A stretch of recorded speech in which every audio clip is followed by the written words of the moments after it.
Assalamualaikum warahmatullahi wabarakatuh. Salam sejahtera bagi kita semua. Kami dari kelompok 3 akan mempresentasikan mengenai polipropilin atau polipropena. Sebelum kami mempresentasikan hasil kerja kelompok kami, izinkanlah kami memperkenalkan diri terlebih dahulu. Nama saya Aulia Tricayati dari kelas 12 MIPA 1. Saya Abi Wirera dari kelas 12 MIPA 1. Saya Adita Ayudia dari 12 MIPA 1. Saya Cantika Maharaja dari kelas 12 MIPA 1. Dan saya Adelvi Putri Asmara Niria.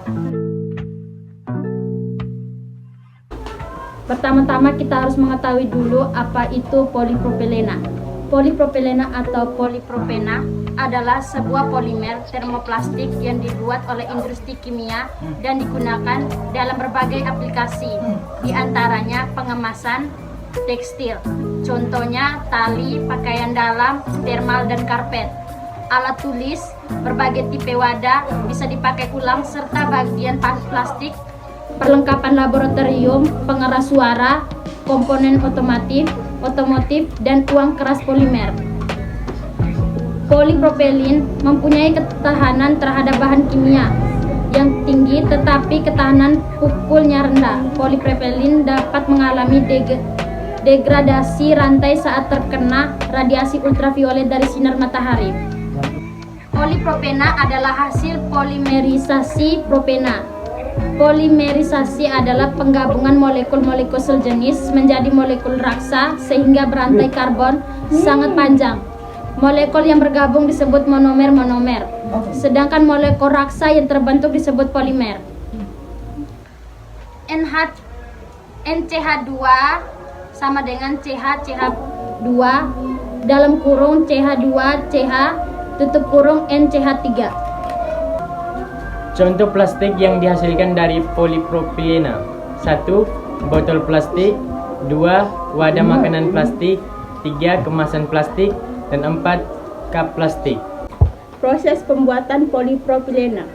Bahan baku pembuatan pada pembuatan polipropilena atau PP, bahan baku yang digunakan dibagi menjadi dua, yaitu bahan baku utama atau feedstock dari PP adalah propena yang diambil dari minyak bumi untuk menjadi polipropilena.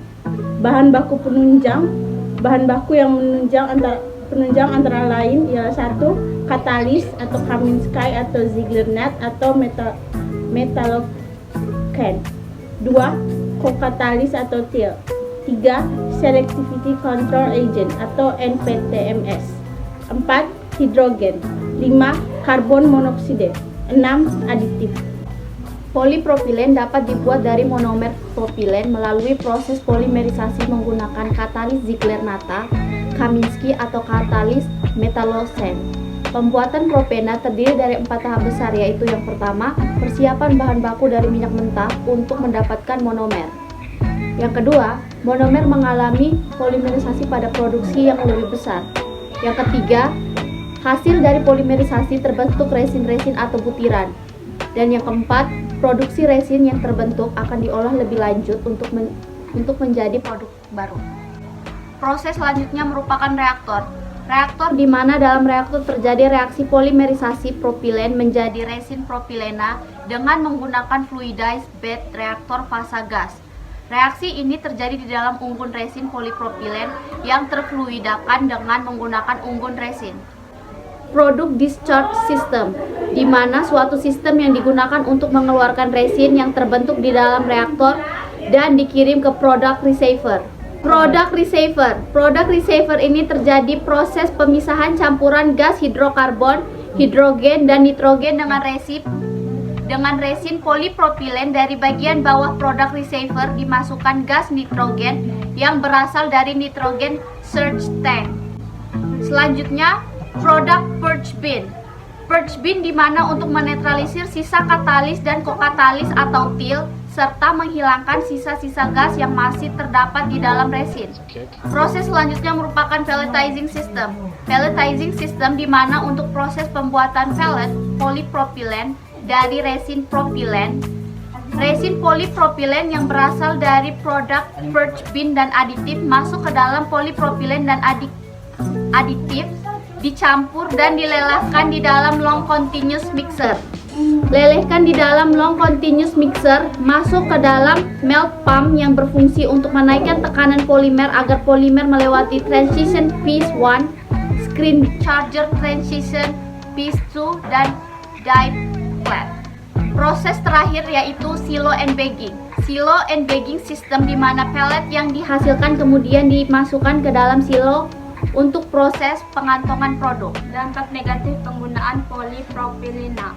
Yang pertama, mencemari lingkungan karena sulit diurai. Ikatan kimia pada polimer sintetis sangat kuat, sehingga polimer sulit diuraikan. Akibatnya, sampah sisa plastik dapat terus mencemari lingkungan dan menyebabkan matinya hewan yang memakan sampah ini. Yang kedua, polimer sintetis mudah terbakar. Polimer buatan terbuat dari bahan olahan minyak bumi, sehingga bila terkena api, polimer buatan seperti plastik dan nilon mudah terbakar, sehingga harus dijauhkan dari jangkauan anak-anak dan sumber api.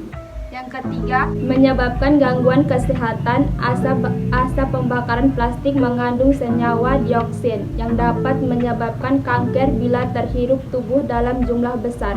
Sementara bahan plastik untuk wadah makanan yang mengandung bisphenol A juga berbahaya karena menyebabkan gangguan hormon. Yang keempat, kontaminasi zat warna plastik. Polimer sintetis dalam makanan membahayakan kesehatan.